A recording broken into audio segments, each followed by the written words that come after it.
민주당 대선 후보 8명이 어젯밤 3차 TV 토론에서 다시 맞붙었는데요. 이번에도 이재명 지사에게 공격이 집중되는 모습이었습니다.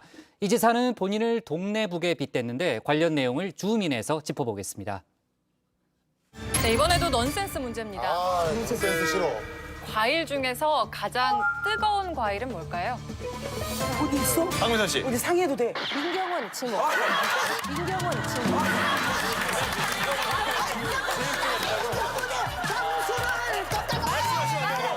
상의 안 됩니다. 상의 안 돼요. 박민선 씨. 민경원 지목. 민경원 지목.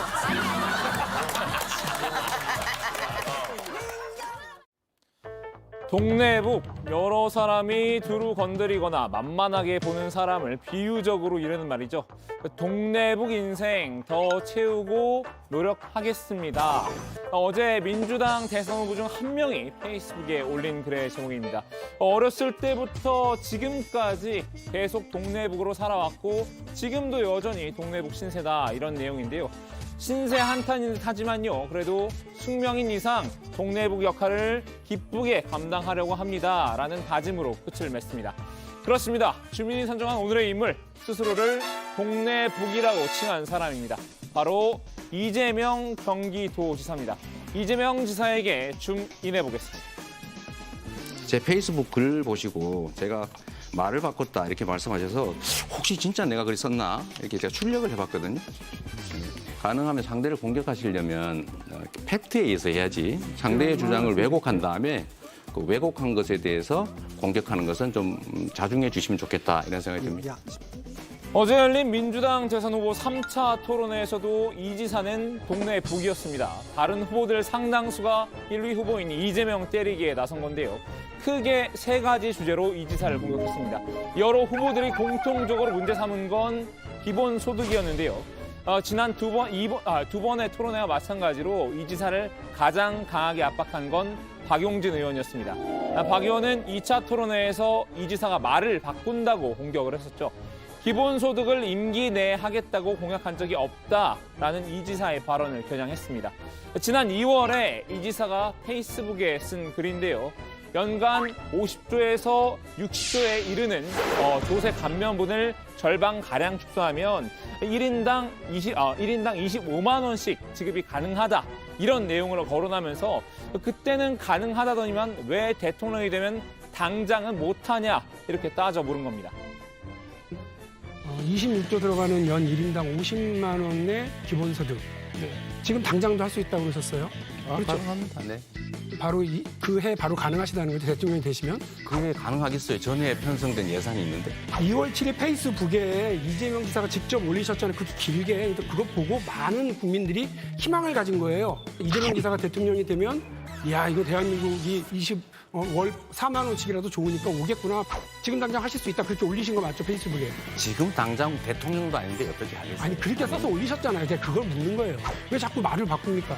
우리 국민들이 제일 싫어하는 게 거짓말하는 정치인이고요. 그다음에 말 바꾸는 정치인이고요. 카멜레온 정치인을 제일 싫어합니다. 어제는 이 지사가 당시 페이스북 글을 직접 출력해 왔는데요. 글을 보면 말 바꾸기는 아니었다고 반박했습니다. 하지만 박 의원은 이 지사가 다른 언론 인터뷰에서도 기본소득을 바로 시행할 수 있다는 취지로 말했다고 맞섰습니다. 우리 이재명 후보님은 그전에는 그렇게 자신감을 쳤는데 지금 부자 몸조심 하시는 건지 김 빠진 사이다가 아니냐 이런 우려가 듭니다. 2020년에 시사인 인터뷰에서 그 510조의 그 국가 예산을 가지고 25조 가능하다고 얘기하셨거든요. 근데 내년이면 국가 예산 600조가 넘어갈 텐데 그걸 못한다고 얘기하시면 말이 안 되지 않아요? 다른 후보들도 이 지사의 기본소득에 대한 검증에 들어갔는데요. 양승조 충남지사가 강한 화력을 뽐냈습니다. 사실 대한민국 상위 10% 가구 월수득이 1,300만 원이 넘습니다. 이런 분들이 과연 10만 원 또는 아까 말씀드린 대로 25만원에서 2만 주면 월 4만 원인데요. 4만 원 정도 지급한다 그래서 아니면 또 10만 원 지급한다 해서 조세장이 없을 건지 저는 4만 원 정도라면 정말 빚 좋은 개살구다. 그런 말씀을 드리고요. 실질적으로 이재명 지사에 대한 기본소득에 대해서 굉장히 신뢰가 저 개인적으로 금이 갔습니다.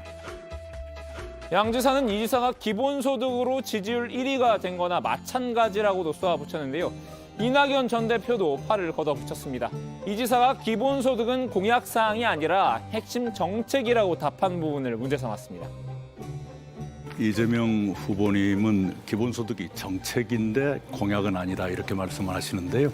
이번에 후보 등록 서류에 보면 공약으로 기본소득을 넣어 계십니다. 네, 이번에 후보 등록하면서 네, 공약으로 제가- 발표했습니다. 네. 결국 이 지사가 공약으로 넣은 게 맞다 이렇게 인정을 했군요. 이건 기본소득 얘기는 아니지만요. 이재명 지사 어제 기본소득 외에 다른 사안을 두고도 이게 공약이냐 아니냐 언쟁을 벌이다 진땀을 좀 뺐습니다. 이번에도 박용진 의원이 저격수로 나섰는데요.